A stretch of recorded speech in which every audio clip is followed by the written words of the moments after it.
Michael, ¿acaso el gobierno ya no está tomando medidas que apuntan un poco a resolver los problemas económicos?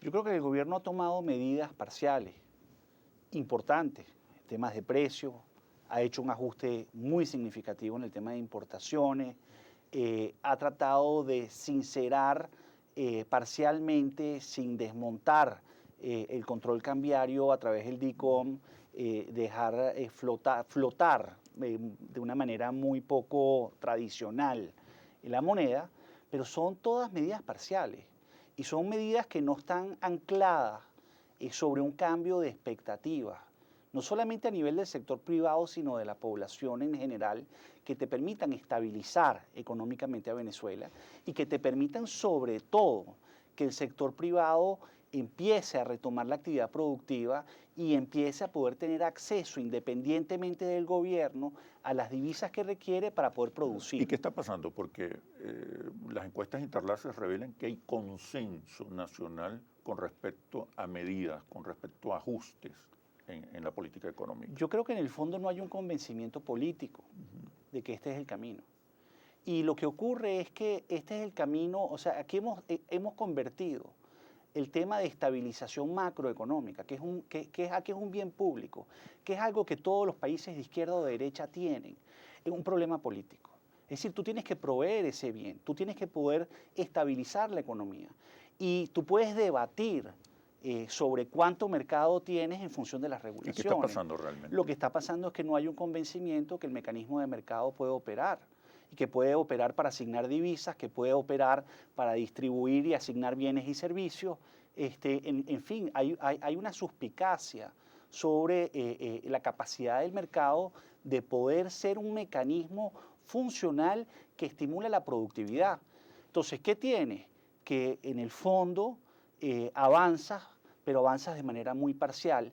Y al final, en la medida en que tú vas dilatando muchos de estos cambios, y Venezuela tiene más de 3 años ya dilatando estos procesos de cambio económico, cada vez el cambio que tienes que hacer es más profundo para que, que los agentes económicos realmente crean que lo estás haciendo. Entonces tienes un problema de credibilidad en el fondo. En paralelo hay una crisis política que se profundiza.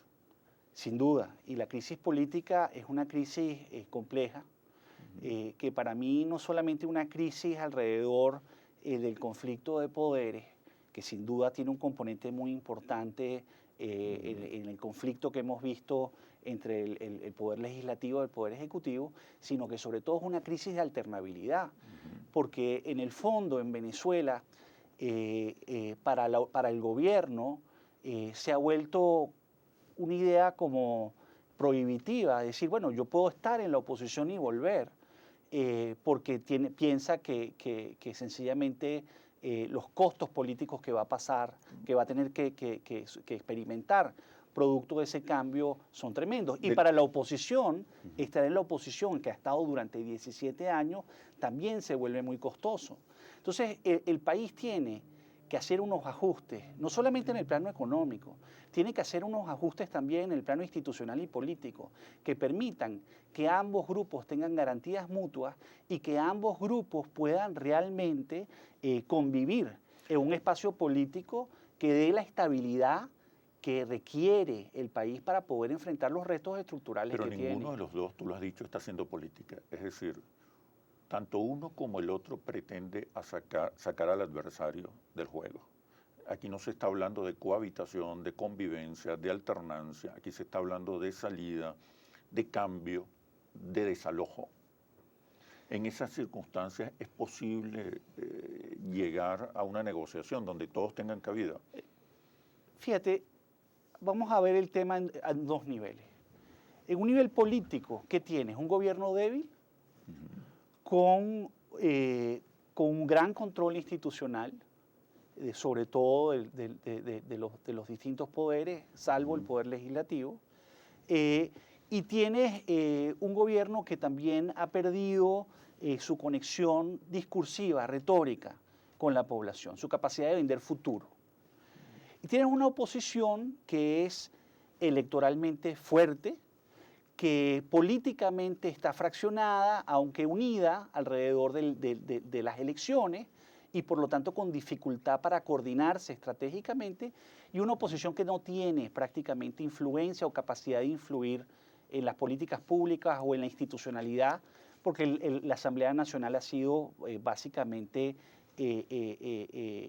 contenida por parte del Tribunal Supremo de Justicia. Entonces estás en una especie de punto muerto. Eso se está dando en un debate sobre el referéndum revocatorio, que es un debate que a mi juicio es parte de la Constitución, es parte del arreglo constitucional, y donde yo creo que al final del día al gobierno va a ser muy difícil impedirla, la puede dilatar, pero la discusión de fondo de ese referéndum se da en un contexto sobre el poder. Entonces el conflicto político venezolano se da alrededor de quién gana y quién pierde con el ejercicio del poder. ¿Dónde debería darse? Y yo creo que se tiene que dar también, vuelvo a lo que estaba diciendo anteriormente, en el contexto de la alternabilidad. Sí, la alternabilidad es el verdadero tema de fondo en Venezuela, porque con la muerte no es la crisis económica. Claro, ambas cosas están convergiendo, ambas cosas empiezan a converger. Y agrégale a esa convergencia el tema social. Entonces tienes una situación de gobernabilidad en general cada vez más compleja.